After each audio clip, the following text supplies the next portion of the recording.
স্বাগত আজকে বাংলাদেশে। আপনাদের সঙ্গে আছে আমি খালেদ মহিউদ্দিন।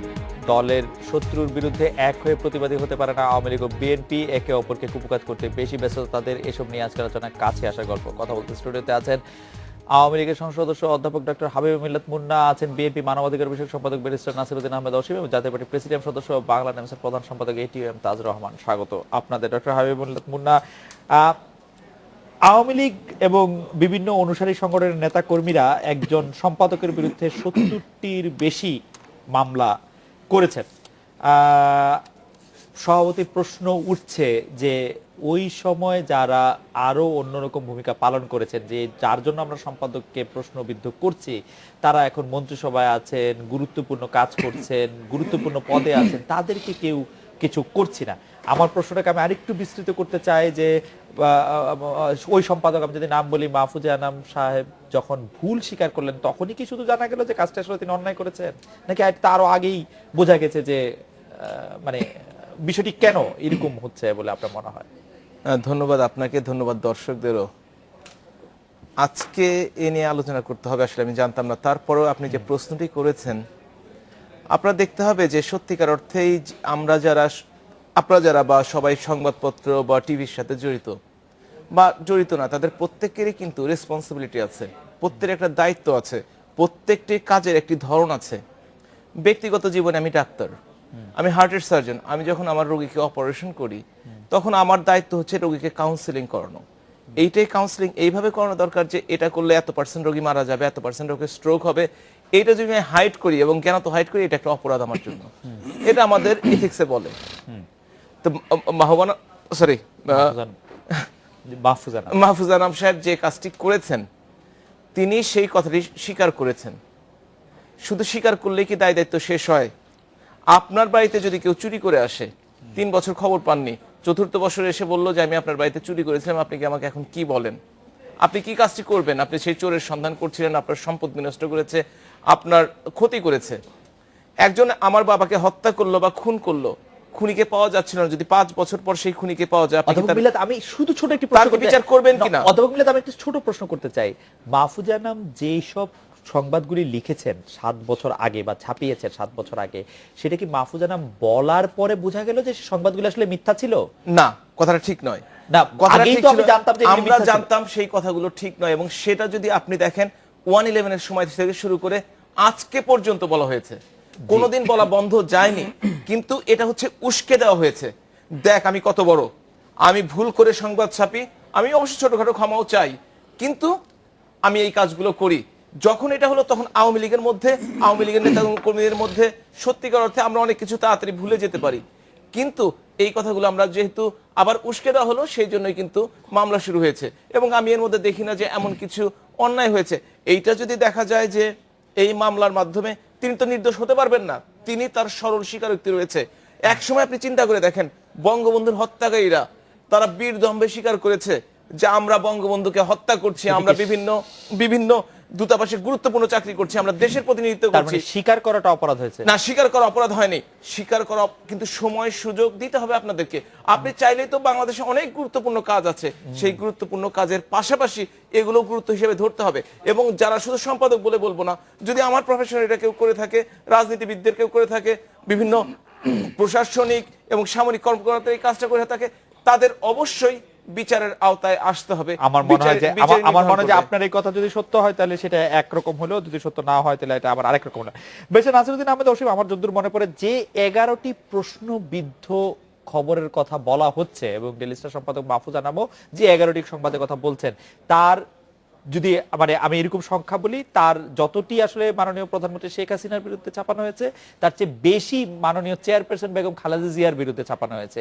বিএনপি এই ব্যাপারটাতে নীরব কেন? বিএনপি কেন মাহফুজ আনামের এই বিষয়টিকে লঘু করে দেখছে বলে মনে হচ্ছে? আজকে মেজর হাফিজ বলছেন, রিজভী আহমেদ বলছেন, ফখরুল ইসলাম আলমগীর সাহেব বলছেন, মানে বিএনপি কেন বিষয়টিকে এত কড়াভাবে দেখছে না? বিএনপি কেন কড়াভাবে দেখছে না, এটা আসলে নাকি শত্রু আমার বন্ধু ব্যাপারটা এরকম?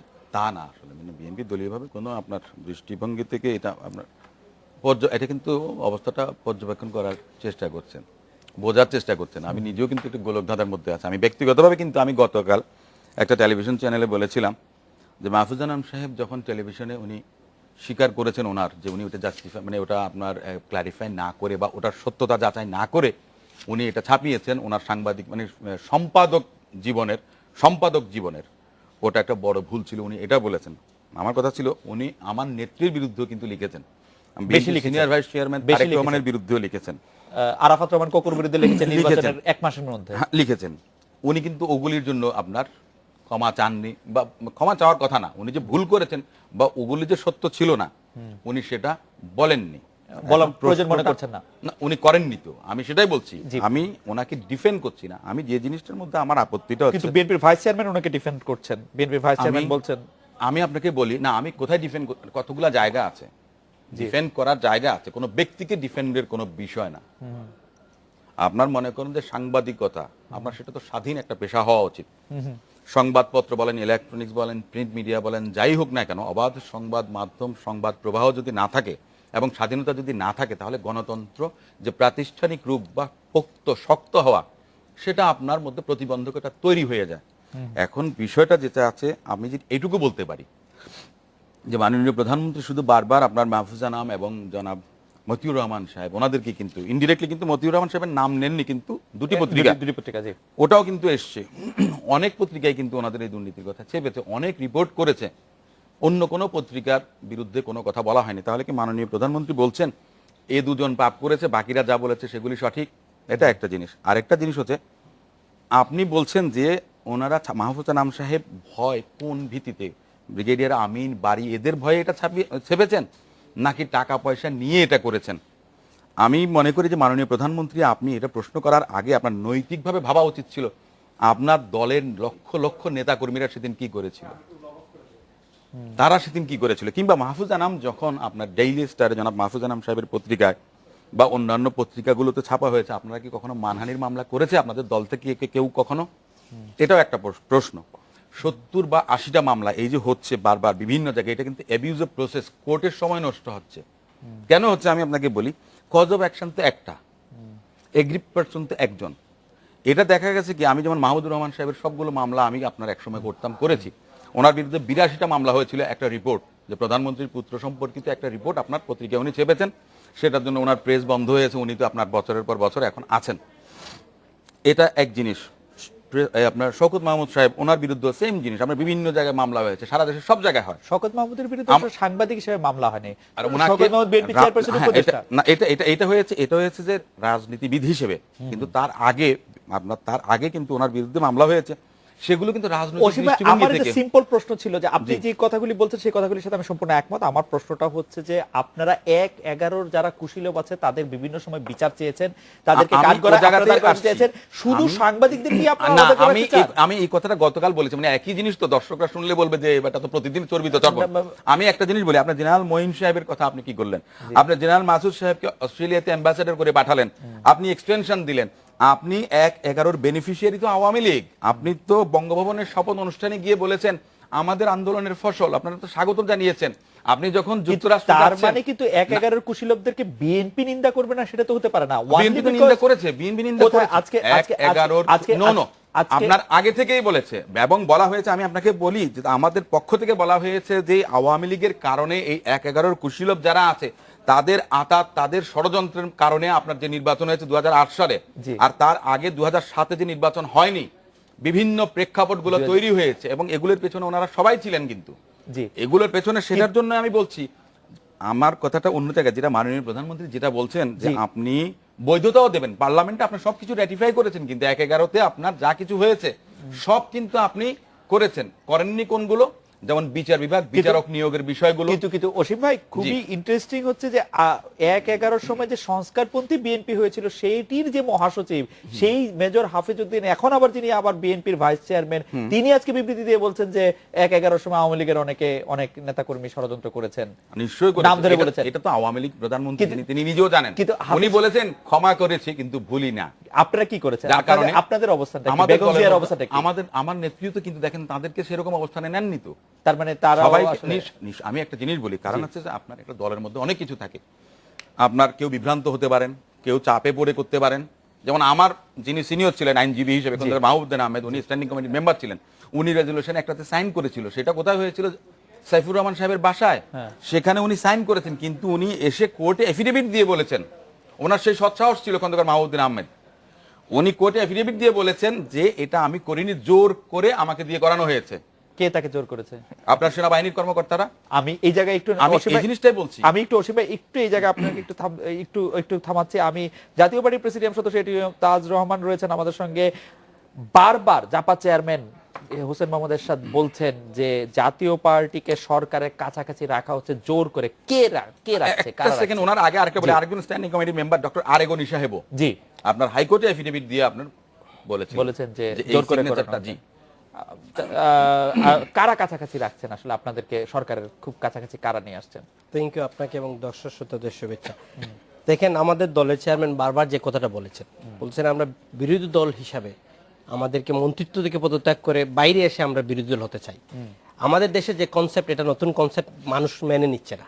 আমাদের 3 জন মন্ত্রী আছে সরকারে, এই জিনিসটা আমাদের দলের এবং দলের বাইরে আমাদের নেতাকর্মীরা, গ্রাসরুটের নেতাকর্মীরা বলতেছে আমরা মন্ত্রিত্ব থেকে যেন সরে আসি। তো নেতা বলতেছেন আমাদের মন্ত্রীরা এই মুহূর্তে পদত্যাগ করতেছেন না, আমরা একদম যে বিরোধী দল বলা যায় সেটা হচ্ছে না। মানুষ মনে করতেছে আমরা সরকারে আছি। জাতীয় পার্টির চেয়ারম্যান বলার পরও মন্ত্রীরা পদত্যাগ করছে না কেন? না, দলের চেয়ারম্যান ডাইরেক্ট নির্দেশ দেন নাই লিখিত যে এখন পদত্যাগ করে আসুন। লিখিত আমরা বলেছি দরকার নেই, বারবার বলছেন না, উনি নিজে বলেছেন এবং তিনি 3 রকমের কথা বলছেন। এক বলছেন যে তাদের পদত্যাগ করা উচিত, আমার কাছে মনে হয় যে এরশাদ সাহেব পদত্যাগ করা উচিত মানেই হচ্ছে পদত্যাগ করা উচিত, জাতীয় পার্টি এভাবেই চলে। 2 হচ্ছে তিনি বলছেন স্থানীয় নেতাকর্মীরা, যেটা আপনিও বললেন। 3 হচ্ছে যে তিনি বলছেন সরকারের মধ্যে কেউ জোর করে তাদেরকে কাছাকাছি রাখছে। তারা কারা? আমি আপনাকে একটা কথা বলি খালেদ ভাই, আমাদের লাস্ট প্রেসিডিয়াম মিটিং এ এটাই সিদ্ধান্ত নেওয়া হয়েছে যে সরকারকে বিব্রত অবস্থায় বা বিশৃঙ্খলা সৃষ্টি করে দেশের জাতীয় পার্টি কোনো বিরোধী দলের ভূমিকা করাতে, এই মুহূর্তে যদি আমরা মন্ত্রিত্বকে বেরিয়ে আসার জন্য আমরা চাচ্ছি সরকারের একটা টাইম ফ্রেম দিয়ে মন্ত্রিত্ব থেকে বেরিয়ে আসি। মানে আমার দলের সরকারকে বিব্রত করতে চান না কেন? বিরোধী দলের কাজে তো সরকারকে বিব্রত করা। হ্যাঁ হ্যাঁ, না, এটা আপনার সাথে আমি মেনে নিলাম না। বিরোধী দলের কাজ সরকার বিব্রত করে না, মানে সরকারের জনবিরোধী কাজের সমালোচনা করা। সরকার যেটা জনবিরোধী কাজ করবে সেটা সমালোচনা করা, যেটা ভালো কাজ করবে সেটার প্রশংসা করা। মানে গাছটা খাওয়া তলাটাও কুড়ানো না, ভুলটা ধরিয়ে দিতে হবে আপনাকে যে সরকার এই ভুল করেছে, কিন্তু সরকার যেটা ভালো করবে সেটা আপনি বলে দিতে হবে সরকার এই কাজটা ভালো। সরকার তো ভালো করেছে, সরকার ভালো নিয়েছে 3 জন মন্ত্রী। সরকারের ভালো নাকি খারাপ? আমারটা যদি শেষ করতে দেন, ভালো না খারাপ সরকারের মধ্যে দেন, আমি বলবো, নাহলে তো মানুষের কাছে মেসেজ রং যায়। আচ্ছা বলেন। আপনি বলতেছেন যে সরকারেও আছি, আমরা বিরোধী দলে আছি। আমি আপনাকে আগেই বলেছি, এই অনুষ্ঠানে বলেছি যে সরকার এবং বিরোধী দল থেকে সরকারে থাকা মন্ত্রিত্ব এর আগেও পৃথিবীতে ছিল। বাংলাদেশের মানুষ এই নতুন কনসেপ্টকে নিচ্ছে না। নেলসন ম্যান্ডেলা ক্যাবিনেটে 6 জন ছিল, আসিফ জারদারি ক্যাবিনেটে বিরোধী দল থেকে 6 জন মন্ত্রী ছিল। এটা নিয়ে তো খারাপ। আমি একটা জিনিস জিজ্ঞেস করতে পারি, এটা ভালো না খারাপ? ভালো তো, সরকার এটা ভালো, কিন্তু আমাদের দেশে সেই লোক সাধারণ মানুষ এটা নিয়ে নিতে পারছে না। সরকার এই ভালো কাজটা আপনারা রাখেন, করেন না, আমরা করে যাচ্ছি। এখন বলতেছে, আমার দলের চেয়ারম্যান বলেছেন, সেদিন ক্লিয়ারলি বলেছেন যে সরকারকে কোনো অবস্থা কোনো ধরনের বিশৃঙ্খলা আপনাদেরকে চাপ দিয়ে না, আমাদের চাপ, আমার নেতা চাপের কথা বলেন না, এটা ইজ এ টুইস্টিং ওয়ার্ড। আপনাদের সাংবাদিক মহল থেকে টুইস্টিং করে ওয়ার্ডটা বলা। আমাদের নেতা বলেছেন যে আমিও বিশেষ রাষ্ট্র, আমার প্রধানমন্ত্রী বিশেষ দূত আছি, সেটা আমাকে এক অলংকারিত পোস্ট। আমি কোনো ক্যাবিনেট মিটিং এ যাই না, আমি কোনো ক্যাবিনেট মিটিং অ্যাটেন্ড করি না, বাট বিশেষ এই অলংকারটা কি দরকার এখন আর ওনার? না, এখন আমরা তো ছেড়ে দিব কি? আপনারা কি এই অলংকারটা, মানে উনি তো উনারটা ছাড়তে পারেন, আপনি কি চাচ্ছেন জাতীয় পার্টি কালকে পদত্যাগ করেন, তারপর সংসদ অচল হয়ে যাক, দেশে একটা বিশৃঙ্খলা? না, তা না। এরশাদ সাহেব শেখ হাসিনার দূত থেকে পদত্যাগ করতে পারেন নৈতিকভাবে। তিনি এই সরকারকে মনে করেন সরকার অচল, কিন্তু সরকার একটা অংশ হয়ে থাকছেন। জিজ্ঞেস করলে বলেন অলংকারিক, কিন্তু পতাকা উড়া, রংপুরে গিয়ে আমি নিজে দেখেছি বিরাট গাড়ি বহর, বিরাট সরকারের সুবিধা নেন। আরেকটা জিনিস আপনাকে জানা উচিত, সাবেক রাষ্ট্রপতি হিসাবে ঢাকার বাইরে যখন যান তখন প্রটোকল একটা এমনিই থাকে।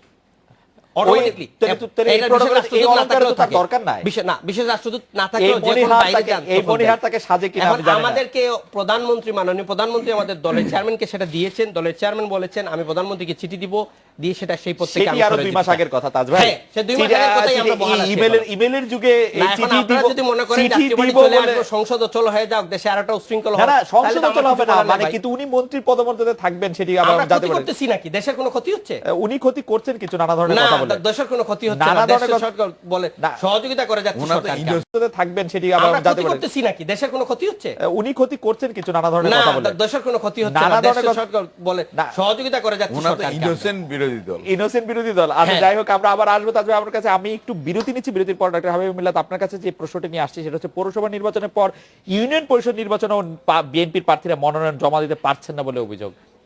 এই ঘটনা আপনারা খুশি কিনা, এই অভিযোগ করেছেন আজকে বিএনপির যুগ্ম মহাসচিব রুহুল কবির রিজভী ভাই বলেছেন অন্তত 100টি জায়গায় তার কাছে তথ্য আছে যেখানে বিএনপি মনোনয়ন পত্র পর্যন্ত জমা দিতে পারেনি। এটি কি ধরনের আচরণ হচ্ছে ডক্টর মুন্না, আপনার কাছে শুনবো। আমরা একটা বিরতি নিয়ে ফিরছি আপনার কাছে।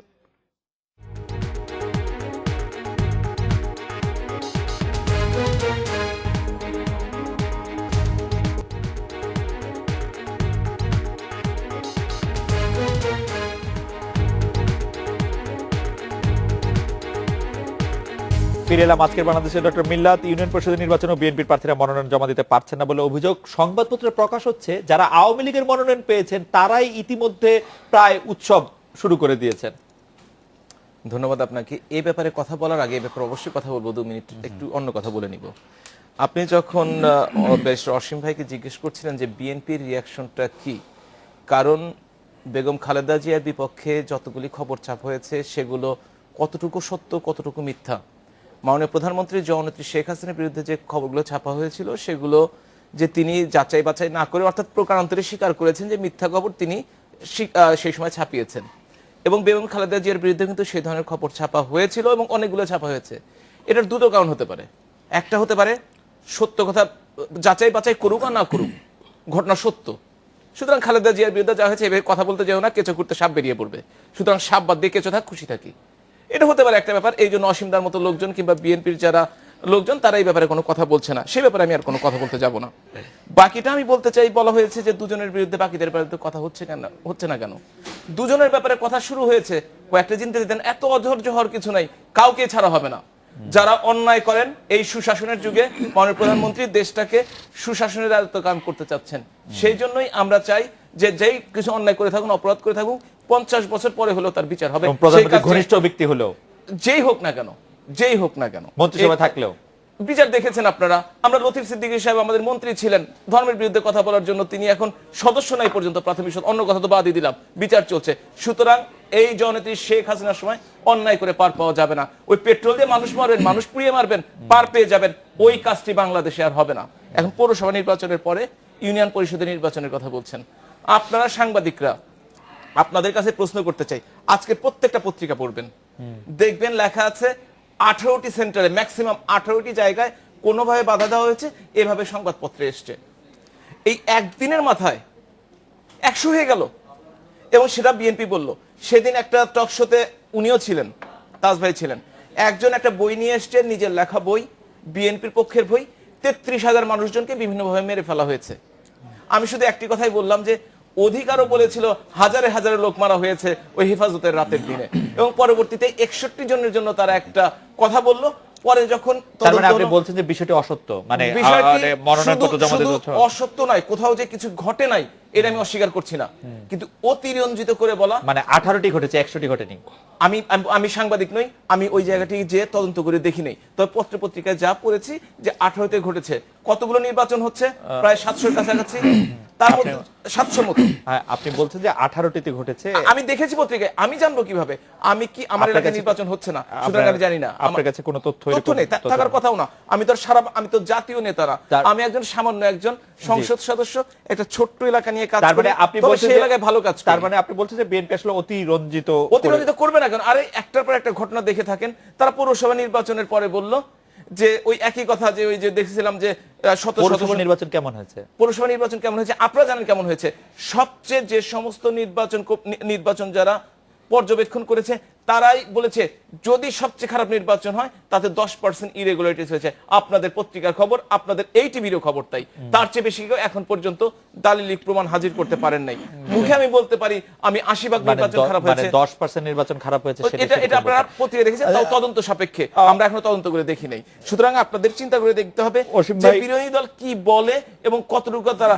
আমি চ্যালেঞ্জ করে বলছি, তারা যদি 100 জন প্রমাণ দিতে পারে তাহলে আমরা সর্বাত্মক চেষ্টা করব ওই 100 জায়গায় কিছু করার জন্য, যাতে এটার চ্যালেঞ্জ দিয়ে বলা দরকার, আপনাদের করতে হবে সেটি। অসীম ভাই, আপনি কি বলবেন যে আসলে এইসব অভিযোগ লিস্ট নিয়ে আসা উচিত, যারা কথা বলবে তারা লিস্ট নিয়ে আসা উচিত। ভাই যে রেফারেন্সটা দিয়েছে, আমি একটু ওটা সংক্ষেপে একটা কথা বলি, যে আমার নেত্রীর কথা বলেনি যে কেঁচো করতে সাপ বেরিয়ে যাবে। আমি একটা জিনিস মিলাদ ভাইকে স্মরণ করিয়ে দেই, যখন আপনার 11 সরকার ছিল, সর্বশেষ যখন রাজনৈতিক যেটা আপনার যে কি বলে গণতন্ত্র মানে রেস্টোরেশন অফ ডেমোক্রেসি যে প্রসেসটার মধ্যে আসলো, দুই নেত্রী আপনার রিলিজ হলো, দুর্নীতি দমন কমিশন থেকে আপনার মনে থাকার কথা দুনেত্রীর কোনো অবৈধ সম্পদ পাওয়া যায় নাই। আমি শুধু একটা প্রশ্নের উত্তর দিবেন যে আপনার নেত্রীর বিরুদ্ধে এতগুলো সংবাদ কোয়েরি মিথ্যা ছাপলো, আপনারা আজকে পর্যন্ত একটা কথা বললেন না। কথা বলি, আমার নেত্রী কিন্তু আজ পর্যন্ত না, একেবারে ডে ওয়ান থেকে বলেছে যে 1/11-তে যারা করেছে শুনে না না ঢালাও হবে না, ঢালাও আমি ভাবে শুনে মাহফুজা নাম যে খবর বলেছে এটা আপনার কাছে প্রশ্ন, আপনার কাছে মাহফুজা নাম সাহেবের একা ক্ষমতা নাই। ছেকেছে মাহফুজা, সেই খবরগুলো সত্য কি মিথ্যা? আমি আপনাকে একটা কথা বলবো, মিথ্যা এক, যদি সত্য হয়ে থাকে আমার কোনো কথা নেই, যদি মিথ্যা হয়ে থাকে প্রতিবাদ করছেন না কেন? আমি একটা কথা বলি, ডে ওয়ান থেকে আমার নেত্রী বলেছে আপনার যারা এগুলির সঙ্গে জড়িত ছিল, কুশীলভরা ছিল, তাদের বিচার করা হোক, বিচার চাওয়া হয়েছে। যখন 2008 পরে, এক মিনিট ভাই আমাকে একটু শুনতে দেন, না না আপনি এটা পার্লামেন্টের সিদ্ধান্ত হওয়ার বিষয় ছিল, সেখানে আপনারা রেটিফাই করেছেন আপনারা, আপনি আসেন। আমি যে কথাটা বলছি টু দ্য পয়েন্ট, আপনি যেটা বলেছেন যে অবৈধ কথা কি বলে দুর্নীতির কথা, দুনেত্রীর যদি অবৈধ সম্পদ না থেকে থাকে তা আমার নেত্রী কিভাবে আপনার দুর্নীতি করলো, এটা হলো একটা কথা। অনেক মিনিট ভাই, মিথ্যা খবর ছাপানো হয়েছে, মিথ্যা, এই জন্যই তো বললাম যে এনারা সবাই জড়িত ছিলেন, সে কথাটা তো উনি আগেই বলেছেন। কথাটা একজন দুজন না। অসীম ভাই, আমি প্রশ্নটা একটু সলভ করে তুলি, ডক্টর মুন্না আমাকে যদি অ্যালাউ করেন, সেটি হচ্ছে যে মাহফুজা আনাম সাহেব একটি সংবাদের ব্যাপারে বলেছেন যে এটি তিনি ডিজিএফ এর চাপে ভুল করে ছেপেছিলেন।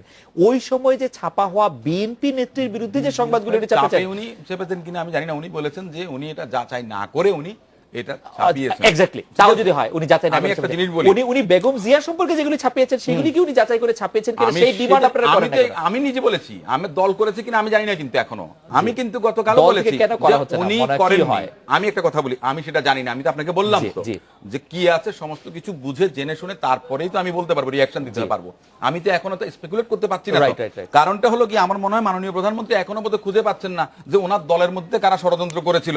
মাননীয় প্রধানমন্ত্রী এখনো খুঁজে পাচ্ছেন না যে জেনারেল মাসুদ সাহেবকে কেন আমি দুবার এক্সটেনশন দিলাম, উনি কি আমার জন্য ভালো করেছে না খারাপ করেছে, এটা তো মাননীয় প্রধানমন্ত্রী জানেন।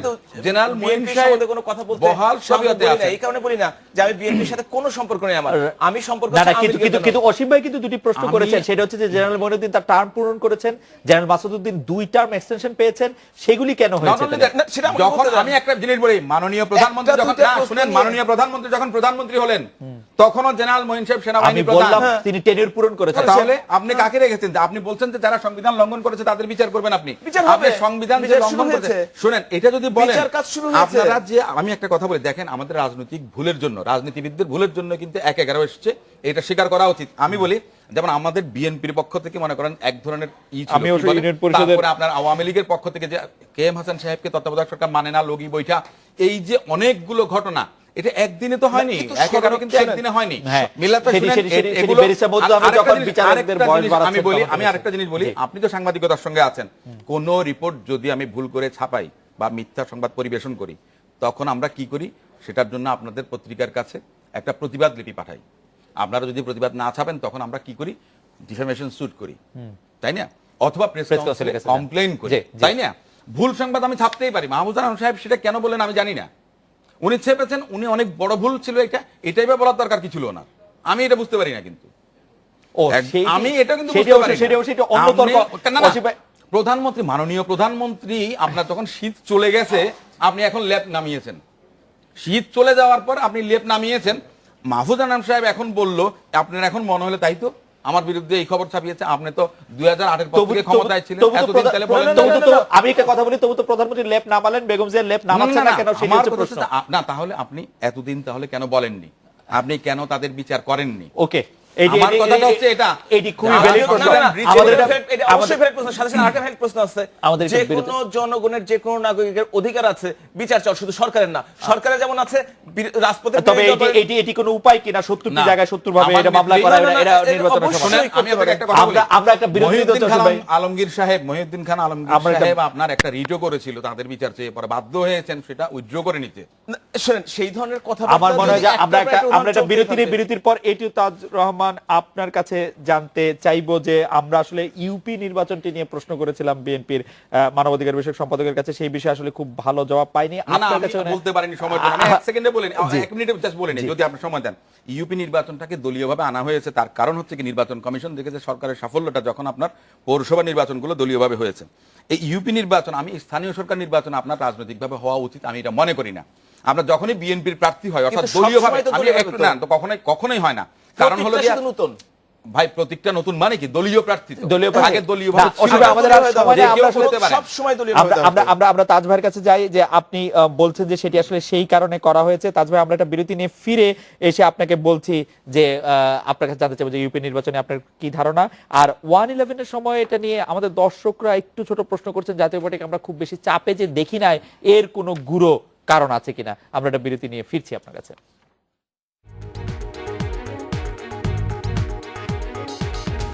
বিরতি নিয়ে ফিরছি আপনার কাছে।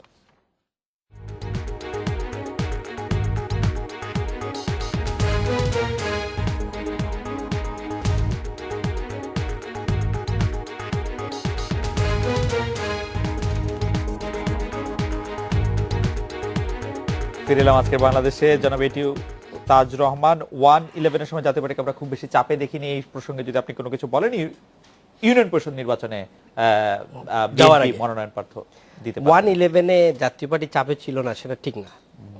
জাতীয় পার্টির চাপের একটা উদাহরণ আপনাকে আমি দেই। যে আমাদের দলের চেয়ারম্যানকে তখন কিন্তু আরেকজন ভারপ্রাপ্ত চেয়ারম্যান করা হয়েছিল 111 এর সময়, সেটা জানেন নিশ্চয়ই। এখন একজন মন্ত্রী হ্যাঁ, আছেন, চেয়ারম্যান, আনিসুল ইসলাম আমি নাম যাই না, ব্যারিস্টার উনি নাজমুল ইসলাম। উনি ভারপ্রাপ্ত চেয়ারম্যান ছিলেন। আর আমাদের দল এবং আমাদের নেতাকে কি পানিশমেন্ট দিবে? 91-এ ক্ষমতায় আসার পর বিএনপি বিনা বিচারে 6 বছর জেলে ছিলেন রুশান মহোদয়ের সাথে। বিনা বিচারে না, বিচার চলছিল। বিচার চলছিল, একটা বিচার তো জামিন প্রমাণ হয় হয় নাই, জামিন দেওয়া হয়নি। যতটা মামলা দেওয়া হয়েছে না, না, 70-এর বেশি। আপনার মনে থাকবে জনতা টাওয়ার মামলা তিনি শাস্তি পেয়েছিলেন, যেটি 6 বছর না, যে তিনি এটা খেয়ে তখন দিলেন। তখন হাইকোর্টে এটা আপনার দিয়ে চলছিল। আগে তখন বলছিলেন বেইল হওয়ার পরও বাইরে হয় নাই। জি। এখন আমাদের নেতা 91-এ 5টা আসনে হলো, 2006-এও 5টা আসন, তারপরও বাইরে দেওয়া হলো না, বিনা বিচারে জেলে ছিলেন। আমাদের উপর অত্যাচার, যে স্ট্রিম রুলার, প্রতিহিংসার রাজনীতি 91-এ কি কম হয়েছে? সেটা ধারাবাহিকতা কিন্তু এখনো চলতেছে। বিএনপি যে আজকে যে সাফারার হচ্ছে বলে, এটা সাফারার কিন্তু আমরা কম হই নাই। আমরা অফিস খুলতে পারি নাই, আমাদের মহাসচিবের কোমর ভেঙে দেওয়া হয়েছিল খালেদ রহমান টিটুকে পিটিয়ে। এটা কিন্তু বাংলাদেশের এই রাজনৈতিক এই কালচারটা কিন্তু আজকে না, আগের থেকে শুরু হয়েছে। আমাদেরকে 111-এর সময় আমাদের রাজনৈতিক কার্যক্রম করতেও তো দেওয়া হয়নি, সবার সাথে একই। বাট আমাদের দলের নেতাদের শাস্তি অলরেডি 100 মামলা হয়ে গেছিল। তখন 111 আসার পরে আর কি নতুন মামলা দিবে? বিএনপি আওয়ামী লীগের নেতা, আমাদের নেতা দল থেকে বাইর হওয়ার পরে কি বলছিলেন? সরকার প্রধানের জেলে যাওয়া শুরু হয়েছে, এটা আরো হবে। তার পরবর্তী ধারাবাহিকতা 111-এ প্রধানমন্ত্রী শেখ হাসিনাকে নেওয়া হয়েছিল, বিএনপির নেত্রীকে নেওয়া হয়েছিল। এটা কিন্তু শুরু করা হয়েছিল তখনই, এর ধারাবাহিকতা রক্ষা হলো। সুতরাং আপনি যদি অন্যায়কে একবার প্রশ্রয় দেন, এই অন্যায়টা বারবার আপনার জন্য আসবে। সুতরাং এটাও আমাদের মেনে নেওয়া উচিত। রাজনীতি করে বলে ক্ষমতায় যখন যাবো, বিরোধী দলকে আপনার যা ইচ্ছা তা, যত ইচ্ছা তা মামলা দিব, হয়রানি করবো, সেটাও ঠিক না। আবার বিরোধী দল থেকেও যদি আমরা সরকারকে যা ইচ্ছা মুসিবতে ফেলানোর চেষ্টা করি, সেটাও ঠিক না। 111-এর সময় আমাদের উপরে অনেক মুসিবত গেছে, না যায়নি, ঠিক না। মাহফুজ আনাম সাহেব যা রিপোর্ট করেছেন, বলেছেন মাননীয় প্রধানমন্ত্রী কালকে বলেছেন পদত্যাগ করা উচিত। আপনি আমার যতটুকু জানা, আপনি নিজে একজন লন্ডন থেকে জার্নালিজম উপর করে আসছেন। আপনি জানেন নিউজ অফ দি ওয়ার্ল্ডের ফোন হ্যাকিং এর সময় 111-এ কি হয়েছিল, লন্ডন সমস্ত ব্রিটেনে কি হয়েছিল, 68 ইয়ার্স ওল্ড পত্রিকা বন্ধ হয়ে গেছিল। আপনি জানেন রুপার্ট মেডক সেটা মালিক, সেই পত্রিকাটা অ্যাপোলজি দিয়ে বন্ধ করে ফেলছিল। সেটার আপনার নিউজ এডিটর যখন প্রাইম মিনিস্টারের খালেদ ভাই প্রাইম মিনিস্টারের কমিউনিকেশন সেক্রেটারি ছিল, সে রিজাইন দিতে হয়েছে, তারপরে প্রেস চার্জ করা হয়েছে। এন্ড্রু গিলিগান। এখন আপনারা সাংবাদিকরা অ্যাকাউন্টেবিলিটি থাকবেন না, যা ইচ্ছা রিপোর্ট করে ফেলবেন একটা মানুষকে ধ্বংস করার জন্য। আপনার রাজনীতি যারা করে বলেই সবসময় আপনি তাদের চরিত্র নিয়ে, তাদের দুর্নীতি যা ইচ্ছা ছাপাবেন, তারপরে পার পেয়ে যাবেন, সেটা তো হওয়া উচিত নয়। তবে এতটা মামলা, 70-80টা মামলা, সেটাও আমার একজনের পার্সোনালি মনে করি একটা মামলাই ইনাফ একজনকে চার্জ আনার জন্য। মাহফুজ আনাম কেন বাইরে থাকবেন? যদি ভুল করে থাকেন, সেটার জন্য ওনাকেও সেই ভুলের সিস্টেম মতো যতটুকু করার। সাংবাদিকরা কি রিয়ার বাইরে? আপনারা কি ইমিউনিটির বাইরে? আপনাদের সব কিছু আপনার মানে বাউন্ডারির বাইরে? আপনারা কি অ্যাকাউন্টেবিলিটি না? অবশ্যই অ্যাকাউন্টেবিলিটি। সাংবাদিকদের, আমি নিজে একটা পত্রিকা চালাই, এই সাংবাদিকদের একটা সিস্টেম, একটা নিউজের 3টা লাইনের জন্য আমি $75,000 ফাইন দিচ্ছি আপনার ইউকেতে। একটা 3টা লাইনের জন্য, সেই 3টা লাইনের সোর্স ছিল না। আপনি জানেন কত ডিফেমেশন কেস, কত টাফ। বলো যে এটা সোর্স কি, আমার পত্রিকা কিন্তু সোর্স দিতে পারে নাই, আমি তখন ছিলাম না সেখানে। তো আপনি এখন আনসোর্সেস কোনো নিউজ দিবেন, আনকোটেড নিউজ দিবেন, এর জন্য আপনাকে কিন্তু পানিশমেন্ট পেতেই হবে। সোর্স তো ডিজিএফআই দিয়ে দিয়েছে। না, ডিজিএফআই সোর্স দিলে কি হবে? আপনি এটা দিবেন, আরেকজনের নাম ধরে দিতে পারবেন না, আপনাকে সোর্স ছাড়া। তবে আপনার বক্তব্য যদি শেষ হয়ে থাকে, তাহলে আমরা একটু না, আমি ইউনিয়ন পরিষদটা বলতে চাই। ইউনিয়ন পরিষদ নির্বাচনে দলীয় ব্যানারে যাওয়া হচ্ছে।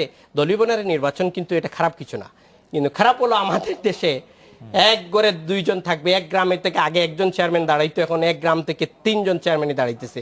এতে খুব একটা মানে হারমোনি নষ্ট হওয়ার সম্ভাবনা। বাট পৃথিবীর সব দেশে দলীয় ব্যানারে নির্বাচন হয়, স্থানীয় সরকার নির্বাচন পার্শ্ববর্তী দেশেও হয়, মাদার অফ ডেমোক্রেসি দেশেও, সব দেশে খারাপ কিছু না। যেহেতু আগেই দলীয় হইতো, শুধু ব্যানারটা প্রতীকটা দেওয়া হতো না। প্রতীকে যদি শুরু হয় ভালোভাবে করতে পারি, সরকার এবং নির্বাচন কমিশন যদি এক্সাম্পলারি হইতে পারে, তাহলে ইট ইজ এ গুড। আর যদি এখানে আপনার দলীয় ইয়ে থাকে, প্রভাব থাকে, লোকাল প্রশাসনের যদি দৌরাত্ম্য থাকে, তাহলে প্রবলেম আছে। তাহলে প্রবলেম আছে। আমরা একটা বিরতি নিতে হচ্ছে ডক্টর হাবিব মিল্লাত। বিরতির পর যখন আমি ফিরে আসবো, তখন একটি বিষয় আপনি একটু দৃষ্টি আকর্ষণ করতে চাই, সেটা হচ্ছে ভিন্ন মত ভিন্ন ধর্মীয় নেতারা আক্রান্ত হচ্ছেন, আহত নিহত হচ্ছেন, অপরাধীদের ধরে শাস্তির দৃষ্টান্ত তুলে ধরার ক্ষেত্রে অগ্রগতিটা কম কেন? আমি এই প্রশ্নটা আসলে অনেকের কাছেই করতে চাইছিলাম যে সেফটি নেটটা আমাদের জন্য দরকার, এই যারা দুর্বল বা সফট টার্গেট তাদের ইয়ে করার জন্য, সেটার ক্ষেত্রে আসলে আমরা ব্যর্থ হচ্ছে কিনা। আমরা একটা বিরতি নিচ্ছি ডক্টর মিল্লাত, আমরা ফিরছি। ব্যারিস্টার অসীম, আপনার কাছে এই বিষয়ে একটু জানতে চাইবো যে আমরা আসলে সেফটি নেটটা কিভাবে নিশ্চিত করতে পারি। আমরা একটা বিরতি নিয়ে আসছি আপনাদের কাছে।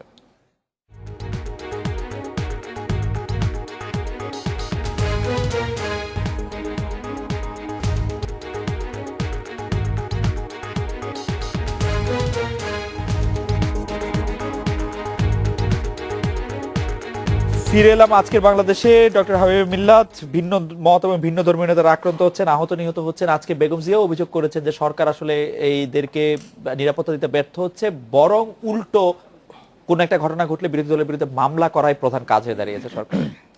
একটু আগে তো বলছিলাম যে ওই বিরোধী দল কি করে বাংলাদেশে বা অন্যান্য দেশে, আশেপাশে আমাদের মতো দেশগুলোতে। তো বেগম খালেদা যে কথাটি বলেছেন, আমার একটা সত্যি কথা, ডাক্তার তো ডাক্তারি ভুলতে পারি না, রাজনীতি করিয়ার যাই করি। আমার থাইরয়েড গ্ল্যান্ড নামে এখানে একটা গ্ল্যান্ড আছে, যেটার কাজ হচ্ছে যদি হরমোনটা বেড়ে যায় তাহলে মানুষ ওভার অ্যাক্টিভ হয়ে যায়।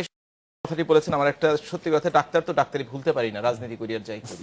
আমার থাইরয়েড গ্ল্যান্ড নামে এখানে একটা গ্ল্যান্ড আছে, যেটার কাজ হচ্ছে যদি হরমোনটা বেড়ে যায় তাহলে মানুষ ওভার অ্যাক্টিভ হয়ে যায়, অমন্ত ছটফট করতে থাকে। আর যদি কমে যায় তাহলে মানুষ অনেক কিছু ভুলে যায় এবং রেসপন্স করার সময়টা তারা নেয় না।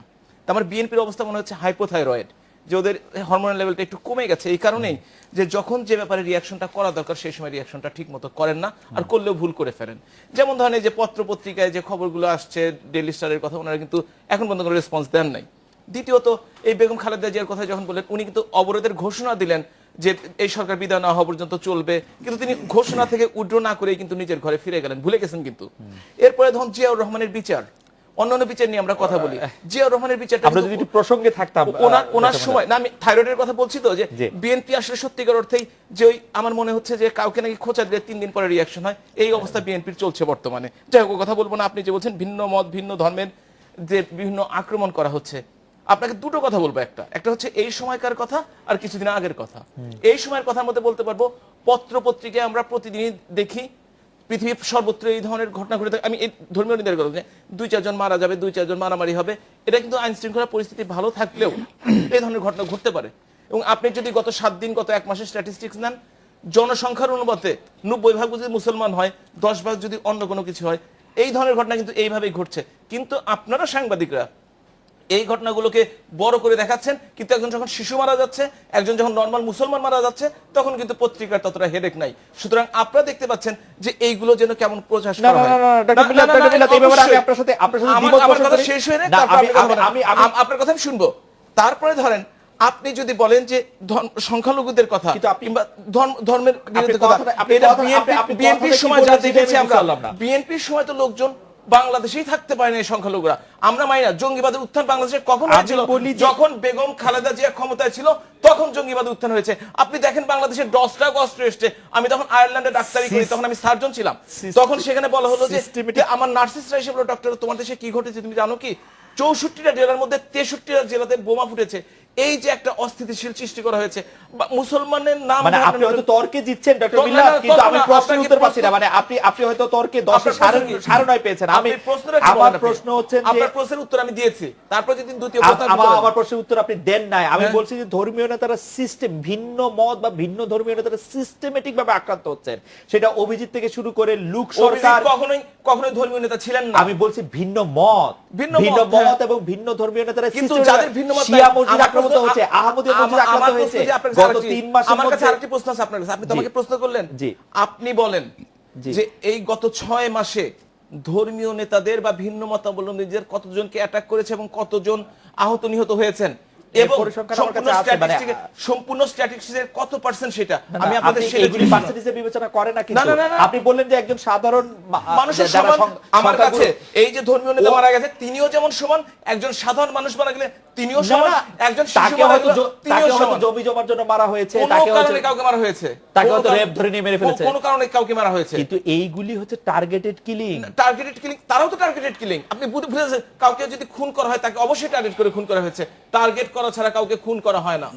না, সেটি হচ্ছে যদি আপনি মনে করেন পেটি ক্রাইমের জন্য টার্গেট করা, সেটি হচ্ছে একটি ব্যাপার। একজন জগেশ্বর রায় না, না, যিনি একজন মঠের অধ্যক্ষ, মঠের অধ্যক্ষ। দুই দিন আগের ঘটনা, তাকে মারার জন্য কি মোটিভ থাকতে পারে আপনি আমাকে বলেন তো? আমি তো সে ব্যাপারে আমি তো বলছি যে আমি তো লোক সরকারকে গলায় ছুরি চালানোর জন্য কি কারণ থাকতে এই পারে? ধরনের ঘটনা কি জাপানি বাংলাদেশে ডিগ্রি প্রথম? করে- এই ধরনের ঘটনা কি বাংলাদেশে এই প্রথম, যার কোনোদিন ঘটে নাই, আর কোনোদিন পৃথিবীর কোথাও ঘটবে না? আপনারা এটা পেঁচানোর চেষ্টা করেন না। আমার মনে হয় যে ডক্টর মিলাদ আপনি এটা ডিনায়াল ফ্যাক্টরের মধ্যে আছেন।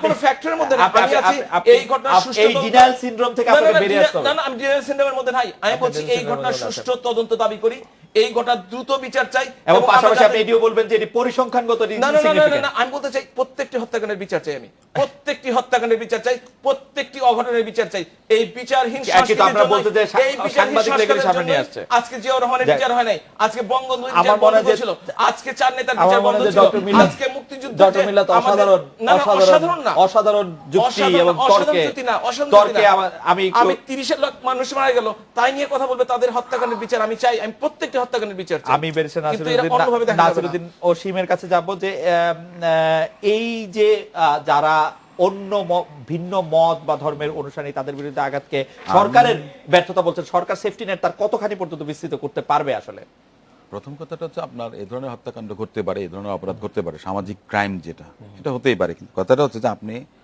আমাদের যে সংস্কৃতিটা হচ্ছে যে যখন কোনো ঘটনা ঘটে যায় তখন সঙ্গে সঙ্গে আমি বলে ফেলি যে 24 ঘন্টার মধ্যে ধরে ফেলবো, 48 ঘন্টার মধ্যে ধরে ফেলবো। 24 বছর চলে যায়, 48 বছর চলে যাবে, আপনার দেখা গেছে হবে না। সাগর রনির কথা বলেন, আপনি অভিজিৎ হত্যাকাণ্ডের কথা বলেন, এগুলো কিন্তু খুঁজে পাওয়া যায়নি।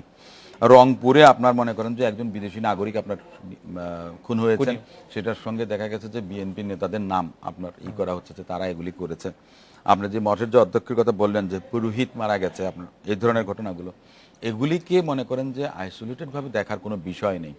এই সমস্ত বিষয়গুলো হচ্ছে আপনি একটা জিনিস যে মিল্লাত ভাই যেটা বলেছে যে কেন দেখা গেছে যে সংখ্যালঘুদের এই যে জমি জমা, তারপরে আপনার সংখ্যালঘুদের উপর নির্যাতন, জোট সরকারের কথা বলেছেন, বিএনপির কথা বলেছেন। মিল্লাত ভাই একটু আমি জাস্ট বলছি, আজকে তো না আপনি কাগজ কলমগুলো নিয়ে আসবেন যে বাংলাদেশে কত হেক্টর জমি আছে, আর বাংলাদেশের স্বাধীনতা উত্তর 1974 সাল পর্যন্ত 75% আপনার সংখ্যালঘুদের জমি জমা, ঘর বাড়ি, দিঘি দখল হয়েছিল 1974 সাল পর্যন্ত।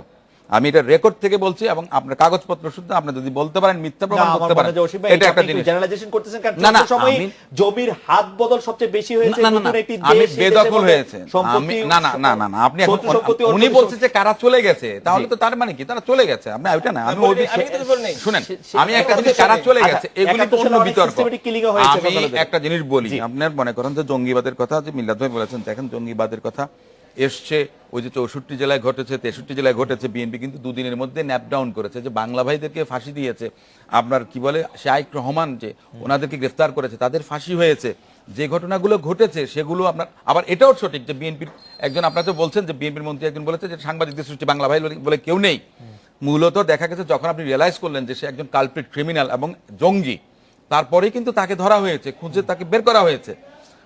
শুরু তো হয়েছে আপনার জঙ্গিবাদের উত্থান তো হয়েছে 1996 সালের পর আওয়ামী লীগ যখন ক্ষমতা এসছে। না, না, কোন আমলে ক্ষমতা এসেছে না, না, সেটি খুবই আমি irrelevant বলছি প্রশ্ন। সেটা না, বেরিস্টার যদি আমি রশিদ, এই জন্যই বলছি যে দোষ সব বিএনপির সময়কার। না, বেরিস্টার আমি রশিদ, বলছি বিএনপির সময়কার, মানে সব দোষ বিএনপির উপরে। এটার কারণে এই যে আপনার সিস্টেমেটিক ওয়েতে বা ধারাবাহিকভাবে সংখ্যালঘু, ভিন্ন মত, পথাবলম্বী, ভিন্ন রাজনৈতিক দলের নেতাকর্মী, শ্রমিক সংগঠন হোক, যে কোনো কিছুই হোক না কেন, আপনার দেখা গেছে সেগুলোর বিচারটা হচ্ছে না। কেন হচ্ছে না? যে মন্ত্রীদের অতিকথন কিংবা অন্যকে না, আপনার আমার দোষারোপ। মনে হয় যে বেরিস্টার রশিদ, আমি আপনার I beg to differ, 2004 সালে যখন হুমায়ুন আজাদের উপর আক্রমণ হয়, ভিন্ন মতাবলম্বীর উপর প্রথম আক্রমণ, সেই আক্রমণের ক্ষেত্রে সরকার খুবই নির্লিপ্ত ভূমিকা দেখিয়েছিল বলে আমার মনে আমার আছে। কিন্তু ঠিক তাই মনে হয় না, কারণ আমার মনে আছে ডক্টর হুমায়ুন আজাদ সাহেবকে, আমি আপনাকে বলি, ডক্টর হুমায়ুন আজাদ সাহেবকে বিদেশে চিকিৎসার জন্য পর্যন্ত পাঠিয়েছিল জোট চিকিৎসা সরকার। আরেক জিনিস, চিকিৎসা আরেক জিনিস। আমি আপনাকে বলি, আমি চিকিৎসা ব্যাপারে এখন বলছি আমি না। তো বলছি যে এই ধরনের ঘটনা ঘটতেই পারে। আমি আপনাকে বলছি সামাজিক আমাদের এই শেষ ধরনের পর্যন্ত- অপরাধগুলো ঘটতে পারে, কিন্তু আমার কথাটা হচ্ছে যে আপনি সেগুলো কিভাবে করবেন? তাজ ভাই, দুটি বাক্য আমরা শুনতে পারবো। আপনার বাংলা ভাইদের কি বিচার হয়নি? রাইট, বাংলা ভাইদের বিচার দুটি যদি না রাঁধলেই হয় না। হতো, না, দুটি বাক্য আমরা শুনতে পারবো। জঙ্গিবাদ কারণ যারা ওই পর্বে- জড়িত ছিল এই যে তাদের তো এই যে বিচার এই যে করেছে। বিভিন্ন মতাবলম্বীর হত্যা করা হচ্ছে, সেটা কিন্তু এটা পরিকল্পিত, এটা কিন্তু পরিকল্পিত এবং এটিকে ছন্ন খাপ ছাড়া বলা যাবে না, যেমনটি ডক্টর মিল্লাত দাবি না না, করছেন। এটা অবশ্যই এটা রাজনৈতিক উদ্দেশ্য হাসিলের জন্য একটা গোষ্ঠী এটা করতেছে, এটা আমাদের অস্বীকার করার কিছু নাই। সেই গোষ্ঠীটা কে বা কারা এটা ধরতে হবে। এই মানুষকে হঠাৎ করে একটা দেশকে অস্থিতিশীল করার জন্য কিন্তু বিদেশি ষড়যন্ত্র সবসময় থাকে, আর এই দেশটার উপরে স্বাধীনতার যুদ্ধের পর থেকে আজ পর্যন্ত সবসময় ষড়যন্ত্র কিন্তু লেগেই আছে, আন্তর্জাতিক আঞ্চলিক। এই ষড়যন্ত্র আমাদের দেশের উপর কেন জানেন? বিভাজনের রাজনীতির জন্য, একে অপরের দোষারোপের রাজনীতি। জনাব আমরা তাজ, দোষারোপের ব্যারিস্টার রাজনীতির ওসিম বাইরে এবং আসতে ডক্টর হবে। মিল্লাত, আপনাদের অনেক ধন্যবাদ। এই ছিল আজকে বাংলাদেশে দেখা হচ্ছে আগামীকাল এই সময়। শুভরাত্রি।